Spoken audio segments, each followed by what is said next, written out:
Om Sai, Shri Sai Satcharitra, Chapter 24. Preliminary. To say that we shall state such and such in the next or this chapter is a sort of egoism, unless we surrender our ego to the feet of our Sadguru. We will not succeed in our undertaking. If we become egoless, then our success is assured. By worshipping Sai Baba, we attain both the objects, worldly and spiritual, and are fixed in our true nature and get peace and happiness. Therefore, those who want to gain their welfare should respectfully hear Sai Baba's Leelas or stories and meditate on them. If they do this, they will easily attain the object of their life and get bliss. Generally, all people like wit and humor, but they do not like that jokes should be cut at their own expense. But Baba's method was peculiar. When it was accompanied with gestures, it was very interesting and instructive, and the people therefore did not mind if they were held up to the ridicule. Hemant Pant gives his own instance below. Chana Leela. In Shirdi, bazaar was held every Sunday, and people from neighboring villages came there, erected booths and stalls on the street and sold their wares and commodities. Every noon the masjid was crowded more or less, but on Sunday it was crowded to suffocation.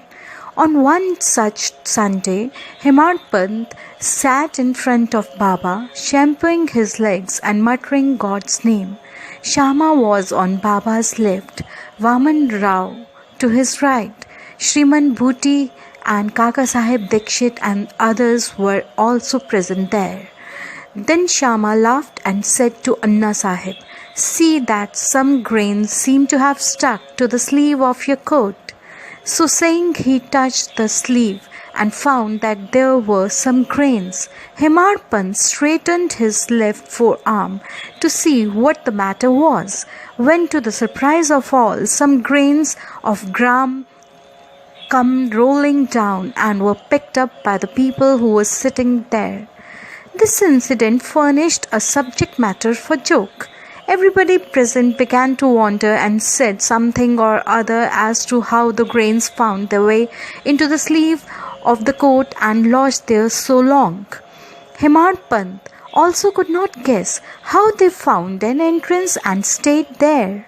When nobody could give any satisfactory explanation in this matter, and everybody was wondering about this mystery, Baba said as follows. Baba: "This fellow has got the bad habit of eating alone. Today is a bazaar day and he was here chewing grams. I know his habit, and these grams are a proof of it. What wonder is there in this matter?" Hemant Pant: "Baba, I never know of eating things alone. Then why do you thrust this bad habit on me? I have never yet seen Shirdi Bazaar. I never went to the bazaar today. Then how could I buy grams, and how could I eat them if I had not bought them? I never eat anything unless I share it with others present near me." Baba: "It is true that you give to the persons present, but if none be nearby, what could you or I do? But do you remember me before eating? Am I not always with you? Then do you offer me anything before you eat?" Moral. Let us mark and note carefully what Baba has taught us by this incident. He has advised us that before the senses, mind and intellect enjoy their objects, he should first be remembered, and if this be done, it is in a way an offering to him. The senses, etc., can never remain without their objects, but if those objects are first offered to the Guru, the attachment for them will naturally vanish. In this way, all the thoughts regarding desire, anger, avarice, etc., should first be offered and directed to the Guru, and if this practice be followed, the Lord will help you in eradicating all the thoughts. When before enjoyment of the objects, you think that Baba is close by, the question whether the object is fit to be enjoyed or not will at once arise. Then the object that is not fit to be enjoyed will be shunned, and in this way our vicious habits or vices will disappear and our character will improve. Then love for the Guru will grow and pure knowledge will sprout up. When this knowledge grows, the bondage of body, consciousness, we are the body, will snap, and our intellect will be merged in the spirit consciousness. That is, we are the spirit. Then we shall get bliss and contentment. There is no difference between Guru and God. He who sees any difference in them sees God nowhere. So, leaving aside all ideas of difference, we should regard Guru and God as one. And if we serve our Guru as stated above, Lord, that is Guru, God, will be certainly pleased and purifying our minds. He will give us self-realization. To put the matter in a nutshell, we should not enjoy any object with our senses, etc., without first remembering our Guru. When the mind is trained in this way, we will be always reminded of Baba, and our meditation on Baba will grow apace.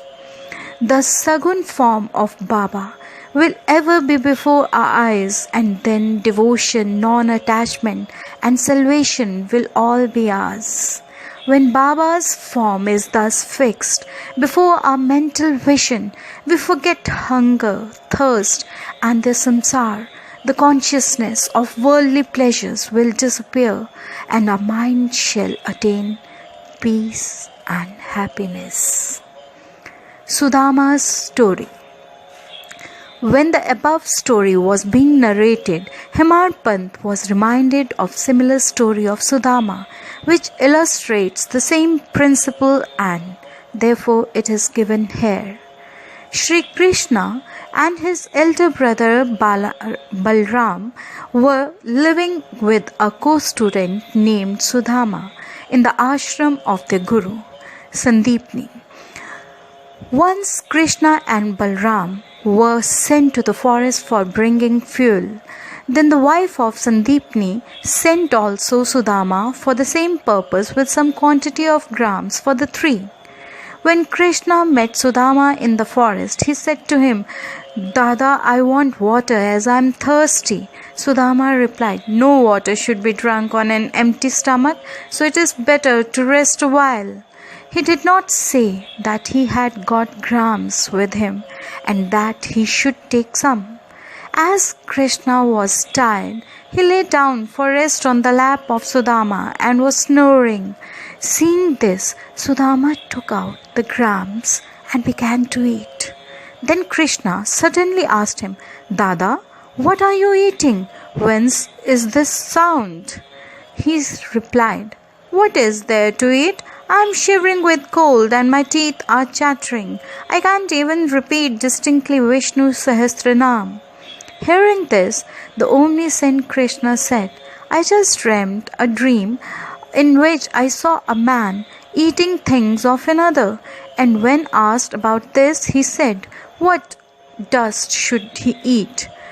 Meaning thereby that he had nothing to eat. The other men said, 'Let it be so. Dada, this is only a dream.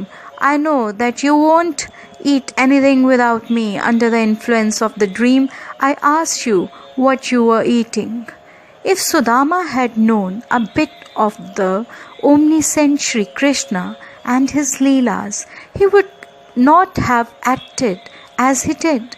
Therefore, he had to suffer for what he did. Though he was a close friend of Shri Krishna, he had to pass his later life in utter poverty. But when he later offered Krishna a handful of parched rice earned by his wife with her own labor, Krishna was pleased and gave him a golden city to enjoy. This story should be remembered by those who have the habit of eating things alone without partaking them with others. The Shruti also emphasizes this lesson and asks us to offer things first to God and then enjoy them after they are renounced by Him. Baba also has taught us the same lesson in his inimitable and humorous way. Anna Chinchinekar versus Mauve Bai. Hemad Pant now describes another witty incident in which Baba played a peacemaker's part. There was one devotee by name Damodar Ghanshyam Babre alias Anna Chinchinekar. He was simple, rough and straightforward. He cared for nobody, always spoke plainly and carried all dealings in cash. Though he looked outwardly harsh and uncompromising, he was good-natured and guileless. So Sai Baba loved him. One day, like others serving Baba in their own way, this Anna was one noon standing prone and was shampooing the left arm of the Baba, which rested on the railing. On the right side, one old widow named Venubai Kojalgi, who Baba called Mother and all others Mausi Bai, was serving Baba in her own way. This Mausi Bai was an elderly woman of pure heart. She clasped the fingers of both her hands round the trunk of Baba and was at this time kneading Baba's abdomen. She did this so forcibly that Baba's back and abdomen became flat and Baba moved from side to side. Anna on the other side was steady, but Mausi Bai's face moved up and down with her strokes. Once it so happened that her face came very close to Anna's. Being of a witty disposition, she remarked, "Oh, this Anna is bad fellow. He wants to kiss me. Even being so old with grey hair, he feels no shame in kissing me." These words enraged Anna, and he pulled up his sleeves and said, "You say that I am an old bad fellow? Am I quite a fool? It is you that have picked up a quarrel and are quarreling with me."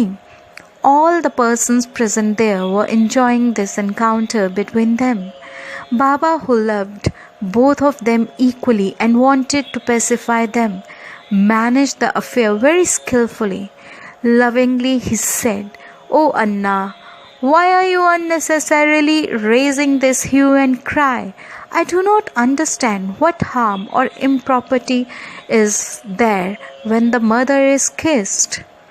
Hearing these words of Baba, both of them were satisfied, and all other persons laughed merrily and enjoyed Baba's wit to their heart's content. Baba's characteristic, his dependency on bhaktas. Baba allowed his devotees to serve him in their own way and did not like any other persons interfering in this. To quote an instance, the same Mausi Bua was on another occasion kneading Baba's abdomen. Seeing the fury and force used by her, all other devotees felt nervous and anxious. They said, "O Mother, be more considerate and moderate, otherwise you will break Baba's arteries and nerves." At this, Baba got up at once from his seat, dashed his satka on the ground. He got enraged and his eyes became red like a live charcoal. None dared to stand before or face Baba. Then he took hold of one end of the satka with both hands and pressed it in the hollow of his abdomen. The other end he fixed to the post and began to press his abdomen against it. The satka, which was about 2 or 3 feet in length, seemed all to go into the abdomen, and the people feared that the abdomen would be ruptured in a short time. The post was fixed and immovable, and Baba began to go closer and closer to it and clasp the post firmly. Every moment the rupture was expected, and they were all dismayed, did not know what to do, and stood dumb with wonder and fear. Baba suffered this ordeal for the sake of his bhakta. The other devotees wanted only to give a hint to the Mausi Bai to be moderate in her service and not cause any trouble or pain to Baba. This they did with good intention, but Baba did not brook even this. They were surprised to see that their well-intentioned effort had resulted in this catastrophe, and they would do nothing but to wait and see. Fortunately, Baba's rage soon cooled down. He left the satka and resumed his seat. From this time onward, the devotees took the lesson that they should not meddle with anybody but allow him to serve Baba as the person chooses, as he was capable to gauge the merits and worth of the service rendered unto him. Bow to Sri Sai. Peace be to all. Om Sai. Om Sai. Sri Sai Satcharitra, Chapter 24. Preliminary.